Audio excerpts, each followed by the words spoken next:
Iniwan na Drake ang kwelyo ni Roy nang tumayo ito at umalis sa upuan. Masakit na tingin ang iginawad ni Roy bago ito bumaba sa bus.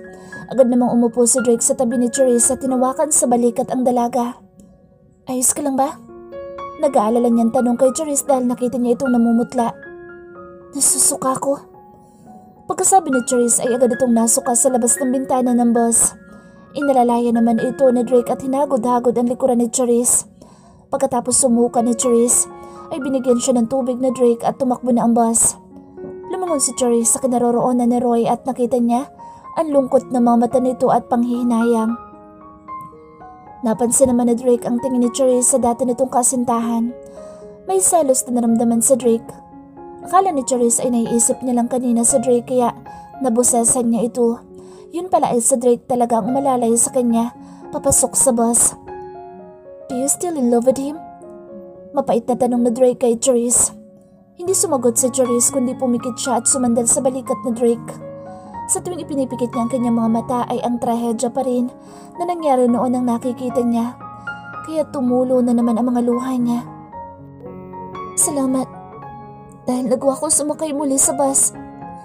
Pero naaalala ko na naman na nangyari sa amin noon. Umiiyak na sabi ni Charisse kay Drake. Inaplas na Drake ang buhok ni Charisse at pinapalakas ang kanyang loob. Huwag kang mag-alala dahil sa tuwing sasakay ka ng bus, sasamahan kita. Lalo niya isiniksik ang kanyang ulo sa balikat na Drake. Akala ko si Roy makakasama ko sa tuwing sasakay ako ng bus. Lalo na kapag pumunta ako sa Italy. Hindi ko akalain na isang dragon pala makakasama ko. Nakangiting saad ni Charisse kay Drake. Natuwa ng bahagya si Drake sa sinabi ni Charisse. Gusto mo pa rin ba ang ex-boyfriend mo? Kaya nag-aalangan kang sagutin ako?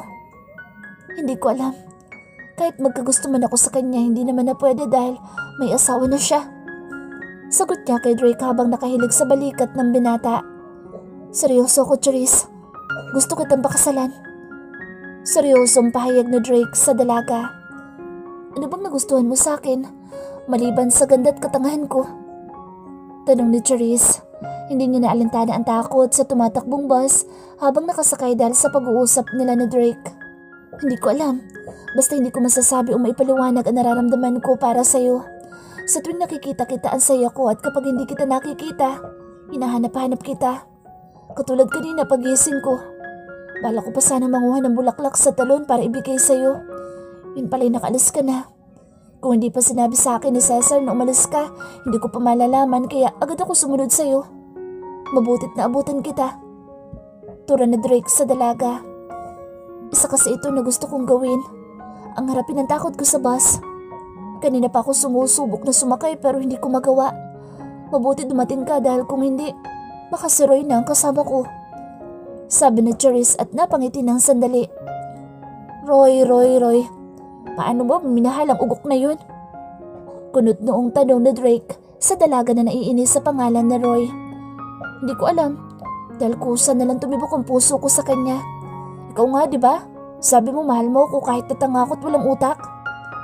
Nakangusong saad ni Charisse kay Drake. I'm sorry kung nasabi ko man yun sa'yo. Hindi dapat kita hinusgahan at pinagsalitaan ng ganyan dahil hindi ko alam ang nangyari sa'yo. Sorry, Charisse. Paghingi ng paumanhin na Drake kay Charisse. Sa buong buhay na Drake, ngayon lang siya humingi ng sorry. Kahit kay Angel noon ay hindi niya ibinababa ang kanyang pride. Pero kay Charisse, wala yata siyang hindi kayang gawin para hindi mapatawad ng dalaga. Ganoon ang pagmamahal niyang nararamdaman para kay Charisse. Ilang minuto pa ang nakalipas ay nakarating na sila sa terminal ng La Huerta. Bumaba si Charisse habang inaalalayan siya ni Drake. Nang makababa na sila ay parang nabunutan ng tinik si Charisse. Kinuha ni Drake ang kanyang maleta sa gilid ng bus sa lalagyan ng mga gamit. Ihahatid na kita sa inyo. Mag-taxi na lang tayo. Alon ni Drake sa kanya. Mag-tricycle na lang tayo para tipid sa pamasahe. Wika ni Charisse. Alam niya kasi na hindi sumasakay si Drake sa tricycle. Sige, ikaw ang bahala pero kumain muna tayo at baka nagugutom ka na. Tura ni Drake kay Charisse. Pumayag naman si Charisse at kumain sila sa turo-turo. Medyo ayaw pa ni Drake dahil bukod sa hindi siya kumakain sa ganoong restaurant ay puro langaw pa sa paligid. Sigurado ka bang dito tayo kakain? Paniguradong tanong ni Drake kay Charisse. Oo, Masarap ko yung luto dito. Saad ni Charisse at umorder na ng kaldereta at menudo. Walang magawa sa Drake kundi sundin ang gusto ng dalaga. Kumain sila at pagkatapos ay inihatid na ni Drake si Charisse sa bahay ng dalaga. Nagulat pa si Mang Ben at Aling Linda nang makita silang magkasama. Magandang umaga, Tito Ben, Tita Linda. Bata na Drake sa dalawa. Tito, Tita, nagawa ko na sumakay sa bus at hindi ako nawala ng malay. Tuwang balita ni Charisse sa Tito Ben at Tita Linda niya sabay yakap sa mga ito. Talaga? Naku, natutuwa kami sa sinabi mo, Iha. Kumusta ang bakasyon niyo? Magkakapon na ba kami sa inyong dalawa? Nakangiting tanong ni Mang Ben. Siniko naman ito ng kanyang asawa. Anong opo-opong pinagsasabi mo? Hindi pa naman kasal itong dalawa. Sermon ni Aling Linda kay Mang Ben. Sus, asal muna bago kasal. Sagot naman ni Mang Ben. Gustong gusto niya talaga si Drake para kay Charisse. Natatawa na lang si Drake sa sinabi ni Mang Ben. Tumigil ka nga, Ben. Kailangan kasal muna bago ang asal. Tura naman ni Aling Linda. Napakunot noon naman si Charisse sa sinasabi ng mga ito na asal muna bago kasal at kasal bago asal. Ano yung asal muna bago kasal, Tito? At kasal bago asal, Tita? Ano yun? Lilitsunin niyo kami ni Drake? Napalunok ng laway si Drake sa tanong ng dalaga. Napaka-inosente talaga ni Charisse.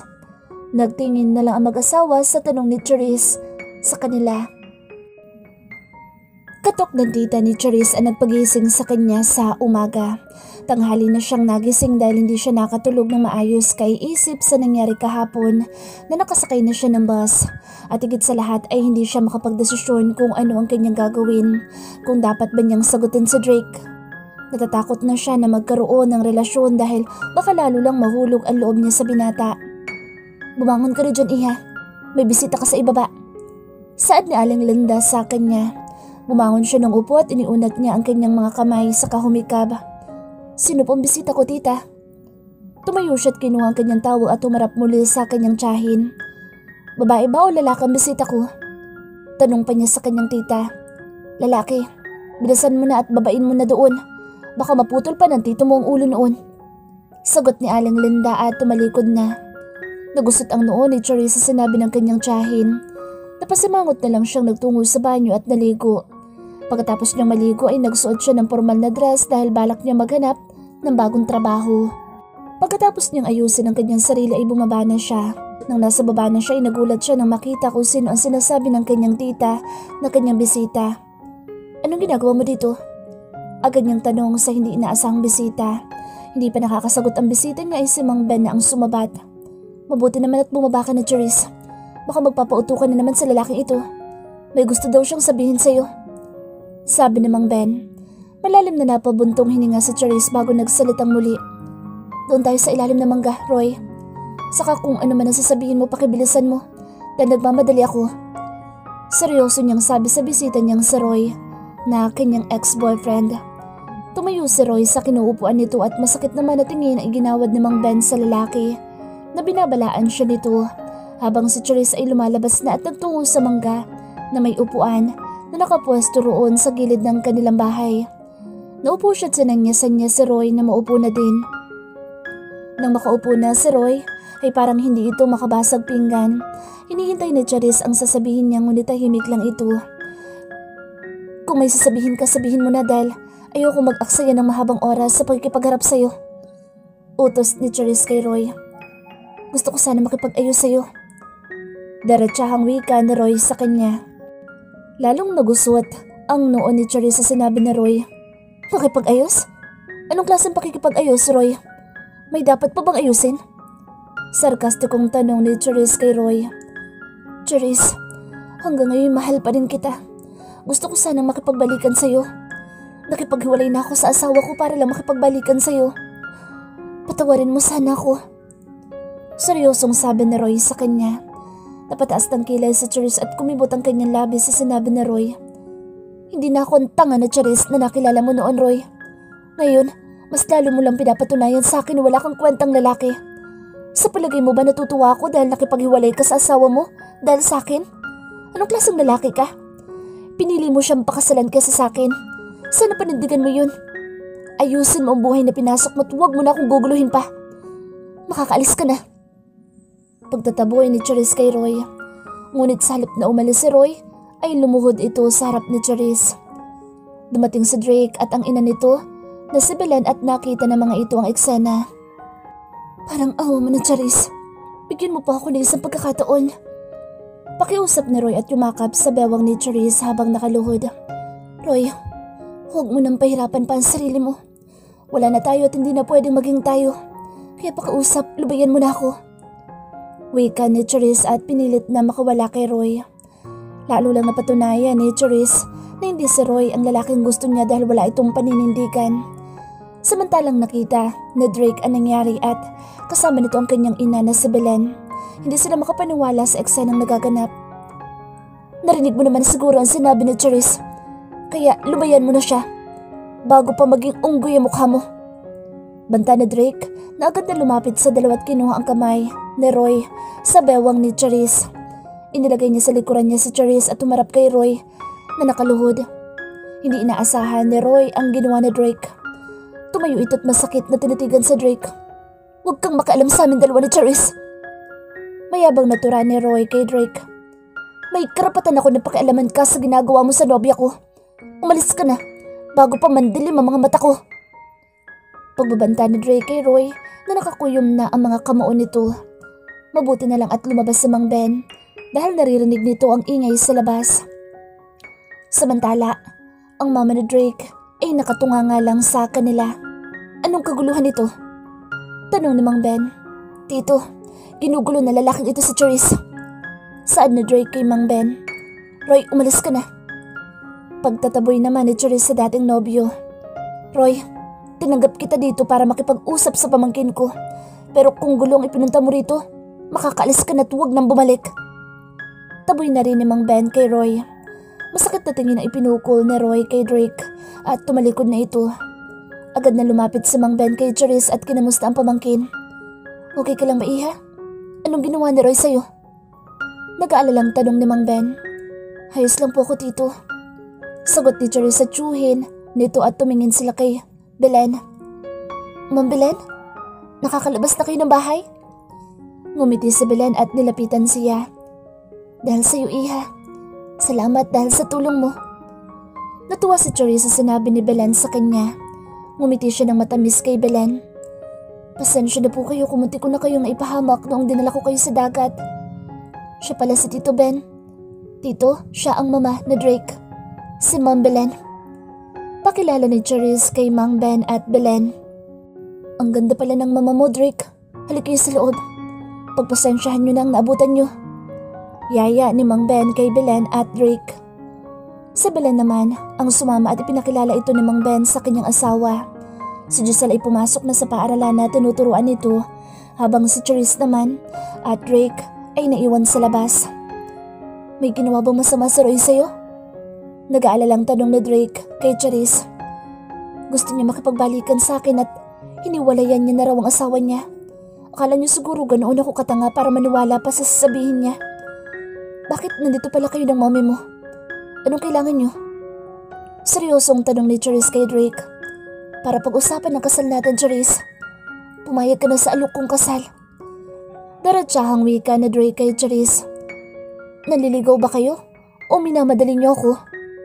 Kunot noong tanong ni Charisse kay Drake. Pareho. Di ba ako ang first kiss mo sa labi? So dapat lang na panindigan kita. Seryosong saad ni Drake kay Charisse.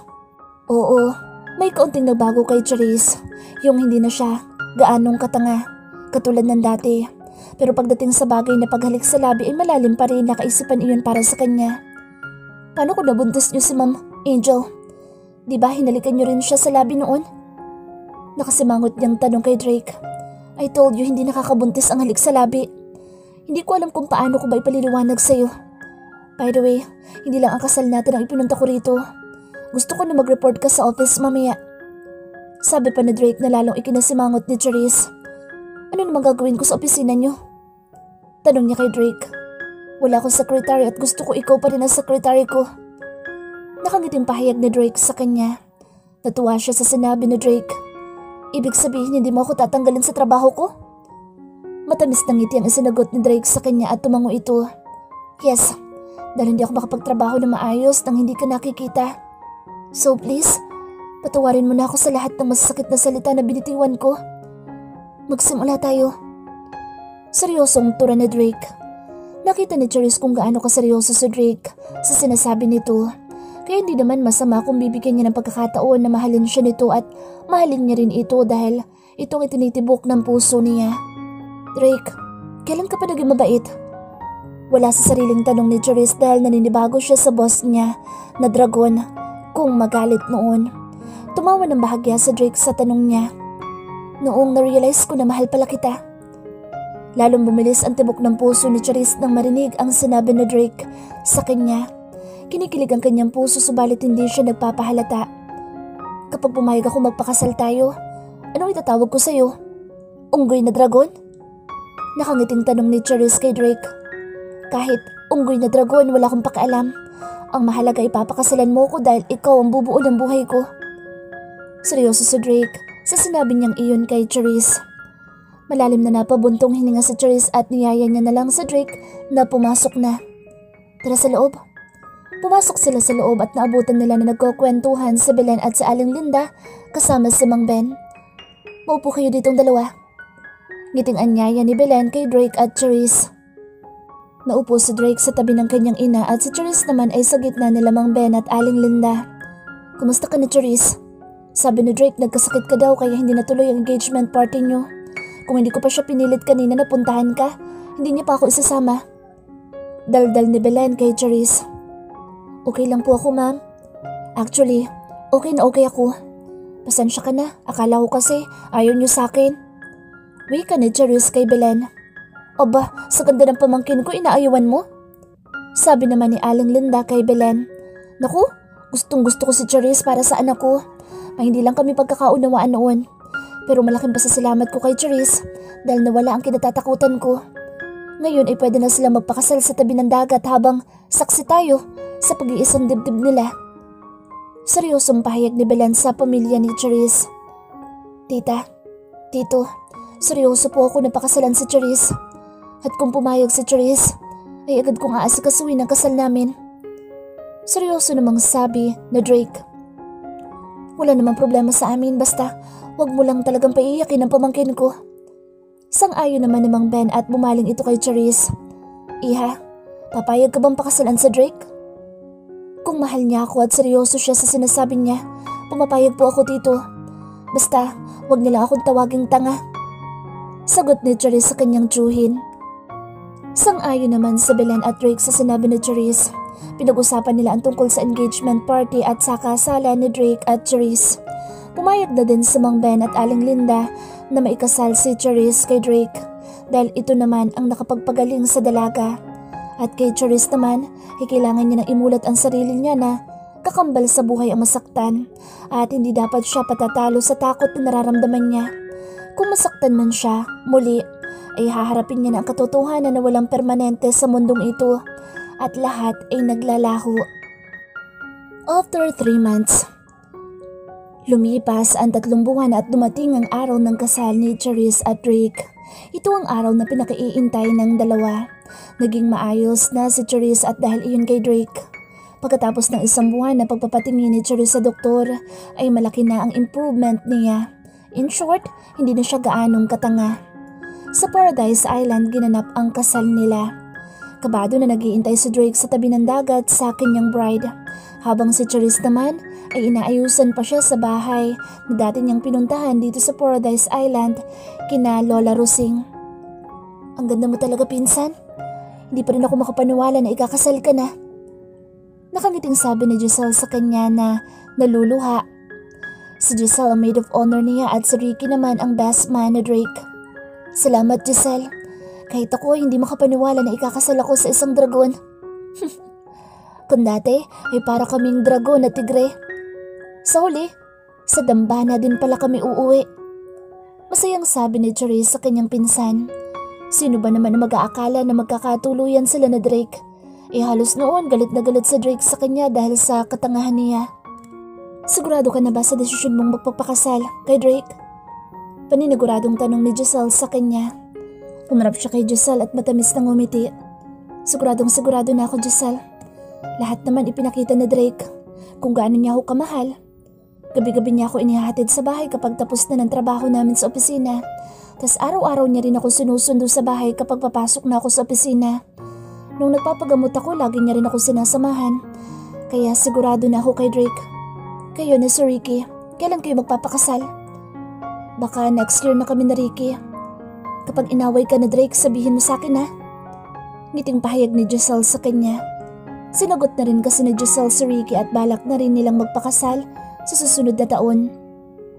Hindi yun mangyayari dahil mahal ako ni Drake, Giselle. Nakangiti niyang sagot sa sinabi ni Giselle. O siya, tara na at baka nag-iintay na sa Drake sa'yo. Ang ganda mo talaga, Charisse. Para kang prinsesa sa kwento ko, sa mga estudyante ko. Sa Drake lang pala makapagpapagaling sa'yo. Tuwang sabi ni Giselle sa kanya. Inalalayan siya ni Giselle na bumaba sa bahay nila Lola Rosing. Habang ang girlfriend naman na Cesar na si Rhea, ang kasama ni Giselle na umalalay kay Charisse. Lalo kapag gumanda sa wedding gown na suot mo ngayon, Charisse. Lalong mai-inlove sa'yo ang groom mo. Ngiting sabi ni Rhea habang hawak nito ang laylayan ng gown ni Charisse. Salamat, Rhea. Magpakasal na din kayo ni Cesar. Panunuksong utos ni Charisse kay Rhea. Darating din kami sa araw na yan, Charisse. At gusto ko na isa ka rin sa magiging abay ko.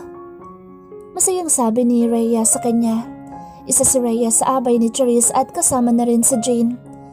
Lumipas ang sandali at nagsimula ng maglakad sa pulang carpet si Charisse at nag-aabang sa kanya ang groom niyang si Drake. Panay naman punas ng luha ni Aling Linda nang masilayan si Charisse. Nasuot ang mamahaling gown na ginawa pa ni Belen para kay Charisse. Hindi kasi akalain ni Aling Linda na ikakasal na ang kanilang pamangkin. Habang si Mang Ben naman ay siya ang kasama ni Charisse sa pagmamarcha dahil siya ang maghahatid kay Charisse sa dambana. Pigil lang ang pagluha nito dahil gusto niyang masaya dahil ito ang mahalagang araw sa buhay ni Charisse. Tito, thank you. Bulong ni Charisse sa tiyuhin. Congratulations anak. Basta nandito lang kaming pamilya mo kapag kailangan mo. Sagot naman ni Mang Ben sa pamangkin. Ngumiti lang si Charisse at hindi niya maipaliwanag ang kanyang nararamdaman. Habang si Drake naman ay tanaw niya na ang babaeng hindi niya inaasahan na magpapaibig sa kanya. Kinakabahan ako bro. Kurutin mo nga ako. Kabadong utos ni Drake kay Ricky na siyang best man niya. Baka batukan mo ko kapag kinurot kita. Panigurado naman ni Ricky sa kanya. Ang ganda talaga ni Charisse bro. Kung hindi ko lang nakita si Giselle, baka nakipag-agawan pa ako sa'yo kay Charisse. Kung ganyan kaganda magiging asawa ko, baka ihilang ang pahinga namin. Tatawa-tawang pahayag pa ni Ricky kay Drake. Hindi lang batok ang magagawa ko sa'yo kundi tadyak at sipa pa. Kapag patuloy ka pa rin dyan sa pagkikipag-pantasya sa magiging asawa ko. Nagseryoso si Ricky sa sinabi ni Drake at tinatigan niya ito nang gusto ko nagbibiro ba ito o hindi. Nang nakasigurado na siya na mukhang hindi nagbibiro si Drake ay ngumisi ito. Ikaw naman hindi mabiro. Ayan, kukurutin na kita. Saad na Ricky sabay kurot kay Drake. Napating kayad sa Drake sa kurot na Ricky sa kanya sa singit. Muntik na masagay na Ricky ang kanyang itlog kaya napangiwi siya sa sakit. Aray! Gago ka talaga! Gusto mo yatang pisatin ang itlog ko. Dami naman pwedeng kurutin dyan pa talaga sa singit ko. Reklamo ni Drake kay Ricky. Agad naman binitawan ni Ricky ang singit ni Drake at umayos ng tayo. Sabi mo kurutin kita. Saan ba? Madalas kinukurot ang bata. Di ba sa singit para ma-feel mo ang sakit? Katwiran pa ni Ricky sa kanya. Baliw ka talaga. Eh hindi naman ako bata. Malapit dyan sa daluyan ng bata mo ko kinurot. Hama ka talaga. Kapag ako hindi makabuo ng bata, babasagin ko talagang itlog mo. Banta na Drake kay Ricky. Natawa ng bahagya si Ricky sa sinabi ni Drake at sinikon niya si Drake dahil malapit na si Charisse sa kinatatayuan nila. Ayan ang bride mo. Bakit ba inutusan mo ko na kurutin kita? Tanong ni Ricky. Gusto ko lang malaman kung nananaginip ako o hindi. Sagot ni Drake kay Ricky habang ang kanyang mga mata ay nakafocus kay Charisse. Tumangutango na lang si Ricky at nakatingin na rin siya kay Giselle na nasa harapan niya at sinalubong niya ito at nagtungo na sila sa mga pwesto nila. Nakaabang na si Drake kay Charisse habang naglalakad ito kasama ang tiyuhi ni Charisse. Nang magtapat na sa kanya si Charisse ay ibinigay ni Mang Ben ang kanang kamay ni Charisse kay Drake. Hindi maipaliwanag ni Drake ang kanyang nararamdaman nang hawakan niya na ang kamay ni Charisse. Ingatan mo itong pamangkin ko, Drake.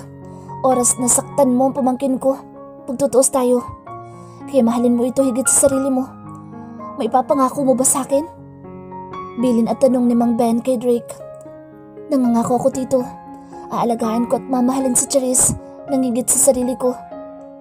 Pangako ni Drake sa tsuhi ni Charisse. Aasahan ko yan, Drake.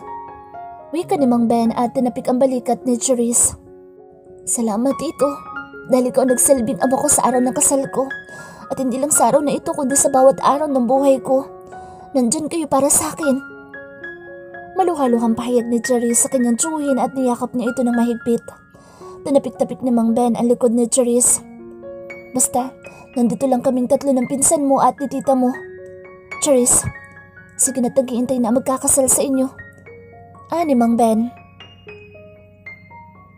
Naglakad na patungo sa dambana sa Drake at Charisse. Nagsimula na rin ang seremonya. Si Bella naman ay panay ang puna sa kanyang mga mata at katabi nito si Albert. Hindi siya makapaniwala na nasaksihan niya ang kasal ng kanyang anak dito sa isla. Isang magandang babae ang pinakasalan ng kanyang anak na dati ay akala niyang walang utak na secretary lang na Drake. Subalit ito pa ang nakapagpagaling sa kanya sa trauma nito sa dagat. Madam, ang ganda talaga ni Charisse. Sa palagay niyo po, ilan na magiging anak nila na Sir Drake? Tanong ni Albert kay Belen. Palagay ko 100. Ang swerte ng anak ko kay Charisse. Lucky charm niya talaga si Charisse. Saad ni Belen kay Albert at suminghot pa. Paano kung si Ma'am Angel ang nakatuluyan na Sir Drake? Walang makakapa si Sir Drake. Mungisgis na sabi ni Albert kay Belen. Napakunot ang noo ni Belen sa huling sinabi ni Albert sa kanya. Anong walang makakapa? Umaksyon naman si Albert ng kanyang dibdib na pinauna niya ito. Wala siyang makakapa sa dibdib ni Angel, madam. Dahil sabi ni Charisse sa dibdib ni Angel, dibdib na tinubuan ng utong. Pigil naman sa pagtawa si Belen sa sinabi ni Albert dahil na-imagine niya ang dibdib na tinubuan ng utong. Sinabi ni Charisse yun? Pigil na tawa na tanong ni Belen kay Albert. Oo, madam. Tinanong niya kasi ako noon kung bakit naging model si Angel. Tumubo lang daw ang utong sa dibdib ni Angel. Ipinaliwanag ko naman sa kanya na kadalasan sa model ng clothing line, utong lang ang bumubukol. Sagot naman ni Albert. Napatingin tuloy si Belen sa kanyang dibdib at baka utong lang din ang bumubukol doon. Huminga siya ng malalim at kahit paano ay may laman ang kanyang dibdib. Sira ulo talaga yung si Charisse. Kung ano-ano mga naiisip. Palibhasa kasi nasalo niya na ang kagandahan na pinaulan ng langit. Nakangiting sabi ni Belen habang masayang nakatingin sa dalawa. Makalipas ang 1 oras ay natapos ang seremonya ng kasal. Nang sinabi na ng pastor na maghalikan na ang bagong kasal, ay nagsigawan naman ang nasa paligid ng kiss. Agad naman ni Charisse inapakan ng paa na Drake. Ouch! Hiyaw na Drake nang apakan siya ni Charisse. Yung paa mo? Bulong ni Drake kay Charisse. Masakit? Nakakalokang tanong ni Charisse kay Drake habang nakangiti na matamis at kinuha ang kanyang paa sa paa ni Drake. Yun kasambilin sa kanya ni Aling Rosing na pagkatapos ng seremonyas ay apakan niya ang paa ni Drake para maging under niya ito. Marami kasing pamahiin si Aling Rosing kaya sinunod naman iyon ni Charisse. Sorry. Hingin pa umanhin ni Charisse kay Drake na nakangiwi. Okay lang. Paano? Baka pwede na kitang halikan sa labi. Tanong ni Drake kay Charisse at iniinda ang sakit sa kanyang paa. Ayos lang. Kasal naman na tayo. Sang-ayon ni Charisse. Lalo pang umingay sa paligid at nagsisigawan ng kiss. Inangat ni Drake ang belo ni Charisse at hinalikan niya sa labi si Charisse. Para siyang namamagnet sa mapupulang labi ni Charisse at hindi na siya makapag-intay na maangkin niya at masolo ang asawa. Matuling lumipas ang mga araw at buwan. Ngayon nga ay kabuwanan na ni Charisse sa kanilang panganay na anak na Drake. Anumang oras o araw ay pwede na siyang manganak. Ngunit kahit kabuwanan niya na ay matakaw pa din siya sa mga pagkain na gusto niyang kainin. Katulad ngayon, hindi na naman niya pinapatulog sa Drake. Mahal, gising. Gusto ko kumain ng saging. Napapakamot na lang si Drake ng kanyang ulo na bumangon sa kama nila ni Charisse. Honey naman, patulugin mo naman ako. Baktol na Drake kay Charisse. Palagi na lang kasi siyang walang tulog dahil kahit anong oras ay ginigising siya ng buntis niyang asawa. Gusto kong kumain ng saging na hilaw. Kunan mo ako please. Lambing ni Charisse kay Drake. Walang magawa sa Drake kundi ang tumayo dahil ayaw niya rin naman na sumama ang loob ni Charisse sa kanya. Mabuti na lang may stock pa siyang mga hilaw na prutas. Yun kasi ang gusto ni Charisse na kainin. Kung hindi hilaw na santol, hilaw na bayabas, o di kaya hilaw na saging at isinasawsaw iyon ni Charisse sa asukal para maging matamis. Kumuha sa Drake ng 2 saging na hilaw at ibinigay kay Charisse. Honey, kabuhanan mo na pero para ka pa rin naglilihi. Puna na Drake kay Charisse. Di ko rin alam, mahal. Siguro ang takaw ng baby natin paglabas. Sabi ni Charisse at binalatan ang saging. Sarap na sarap siyang kainin ang saging na hilaw. Kumuha si Drake ng tubig upang ibigay kay Charisse. Pagkatapos kumain ng saging ni Charisse, ay ininom nito ang tubig na ibinigay ni Drake. Dumighay pa si Charisse pagkatapos nitong kumain ng hilaw na saging. Dumapa sa kama si Drake at hinimas ang tiyan ni Charisse. Saka hinalik-halikan ito. Excited na siya na makita ang bunga ng pagmamahalan nila ni Charisse. Walang hindi kayang ibigay si Drake kay Charisse para mapasaya lang ang asawa. Lahat ng hinihingi ni Charisse ay ibinibigay niya. Lalo pang naging maswerte si Drake at naging doble ang kinikita niya sa kanyang negosyo. Sunod-sunod na nanalo sila sa bidding at lalo pang lumalago ang kanyang negosyo. Kinabukasan habang nasa garden si Charisse ay bigla nalang sumakit ang kanyang tiyan. Papasok na si Drake sa opisina subalit si Charisse naman ay hindi na muna ito pumapasok. Pagtungtong niya ng 9 na buwan ng kanyang tiyan. Routine na kasi ni Charisse na tuwing umaga ay diligan ang mga bulaklak na tanim ni Belen.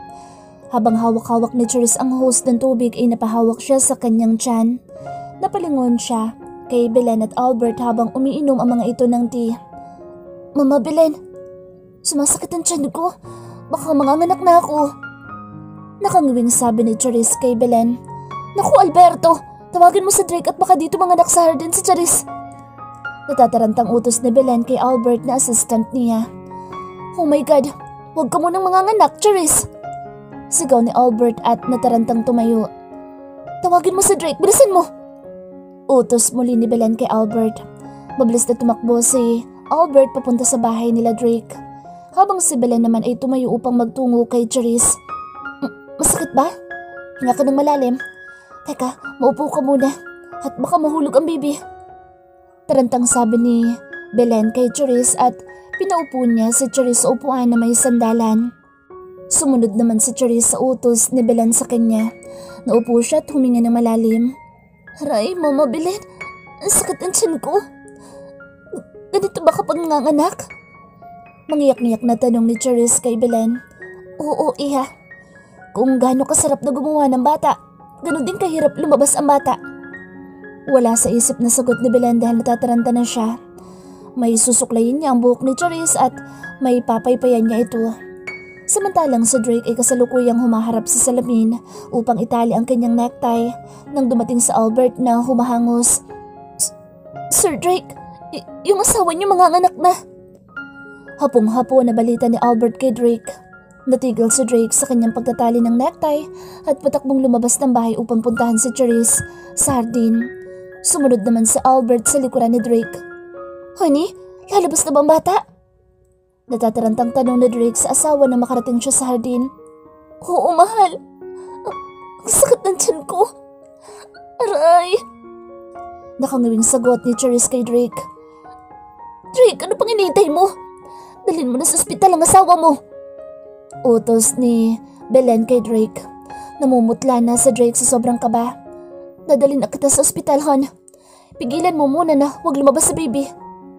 Kinakabahang sabi ni Drake at binuhat si Charisse. Teka, ayan na, lalabas na siya. Sabi ni Charisse habang buhat-buhat siya ni Drake. Shit, nahihilo ako. Saad ni Drake at biglang nandilim ang mga mata nito. Kinakabahan kasi ito na parang may nervyos dahil manganganak na si Charisse.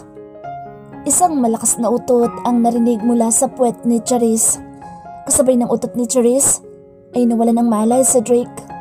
Mabuti na lang at agad na nasalo ni Albert si Drake at si Charisse naman ay agad na nahawakan ni Belen. Ay, utot lang pala. Akala ko baby na lalabas. Nakangiwing sabi ni Charisse na nahihiya. Ay nakong bata ka. Pinakaba mo kami tapos ang asawa mo nawalan na ng malay. Maktol ni Belen na hindi alam kung sinong uunahin. Ay naku si Sir, utot lang nawalan na ng malay. Protesta naman ni Albert habang nasa mga braso niya ang ulo ni Drake. Mahal gumising ka. Pukaw ni Charisse sa asawa. Dahan-dahang inilapag ni Albert si Drake sa bench. Si Belen naman ay kinuhang ointment niya at pinasinghot sa ilong ni Drake. Kainaman naman itong batang ito, oo. Paano na lang pala kung dalawa lang sila ni Charisse? Mabuti, utot lang ang lumabas kay Charisse at hindi bata. Sabi ni Belen na malalim na napabuntong hininga. Maya-maya pa'y nagising na si Drake at agad itong bumangon. Ang anak na ba ang asawa ko? Natatarantan niyang tanong kina Albert at Belen. Utot lang yun, mahal. Hindi naman bomba yun para mawalan ka ng malay. Nakairap na sabi ni Charisse kay Drake. Mukhang hindi na ito utot. Sumasakit na naman ang tiyan ko. Nakangiwing sabi ni Charisse at tinawakan ng kanyang tiyan. Ay naku Drake, huwag kang mawawala ng malay dyan at dalhin na natin ang asawa mo sa ospital. Natatarantang sabi ni Belen at nauna nang humakbang patungo sa kotse ni Drake. Albert, buhatin mo si Charisse. Natatarantang utos ni Drake kay Albert. Ay naku sir, ikaw ang magbuhat dahil anak mo yung lalabas at asawa mo si Charisse. Tanggi ni Albert sa utos ni Drake. Ay, oo nga pala. Honey, huwag mo munang iuutot sa baby. Bobo, paano ko iuutot sa baby hindi naman siya hangin? Aray, mahal. Ang sakit na ng tiyan ko. Huwag kang mawawala ng malay dahil totoo na talaga na parang manganganak na ako. Sisipain talaga kita kapag nawalan ka pa ng malay. Pigil hiningang sabi ni Charisse sa kanyang asawa. Tara, dadalhin na kita sa ospital. Namumutlang binuhat na Drake si Charisse at dinala sa kanyang kotse. Si Albert na nag-drive papuntang ospital habang si Belen naman ay tinawagan ng tiyahin at tiyuhin ni Charisse na manganganak na ang pamangkin ng mga ito. Pagdating sa ospital ay nauna pang dumating sina Giselle, Aling Linda at Mang Ben. Nakaabang na sila sa entrance ng hospital. Excited na mga ito na lumabas ang baby nila Charisse at Drake. Pagbaba ni Drake, habang buhat si Charisse ay may nakaabang na rin na nurse at bed para kay Charisse. Charisse, siguradong kamukha ko ang batang yan. Sabi ni Mang Ben nang ilapag ni Drake sa bed si Charisse. Tito, ako ang ama, kaya tsak na ako ang kamukha ng baby namin ni Charisse. Sabat naman ni Drake. Hey, kayong dalawa. Manganganak pa lang si Charisse. Baka mamaya pareho kayong mawala ng malay. Saway naman ni Belen sa dalawa. Nagsitahimik naman ang dalawang lalaki. Charisse, masakit ba? Kunting tiis lang. Mamaya lalabas na ang baby mo. Sabi ni Giselle na pinapalakas ang loob ni Charisse habang nakahiga ito sa bed. Habang papunta sila sa delivery room. Humihinto-hinto naman ang sakit, Giselle. Alam mo bang utot ko pa lang? Nawala na ng malay si Drake kanina. Bulong na sumbong ni Charisse kay Giselle. Pigil sa pagtawa si Giselle sa sinabi ni Charisse. Hindi niya akalain na ang isang dragon ay mawawala ng malay dahil sa manganganak ang asawa. Tuluyan ang ipinasok si Charisse sa delivery room. Naiwan ang mga kasamahan niya sa labas at si Drake na hindi mapakali dahil natatakot na baka mapaano si Charisse. Lalo na nang marinig niya na nasa kabilang hukay ang paa ng isang ina kapag nanganganak ito.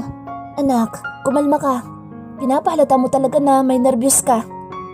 Sabi ni Belen kay Drake at tinimas nito ang likuran ni Drake. Gayahin mo ako, iho.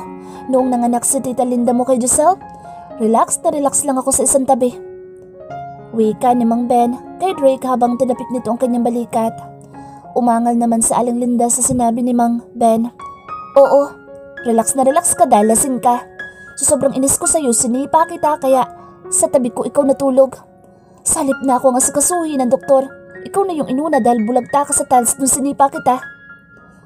Natuwa si Giselle at Belen, pati na rin sa Albert sa sinabi ni Aling Linda tungkol kay Mang Ben. Habang si Drake naman ay pangiti-ngiti lang habang kinakabahan.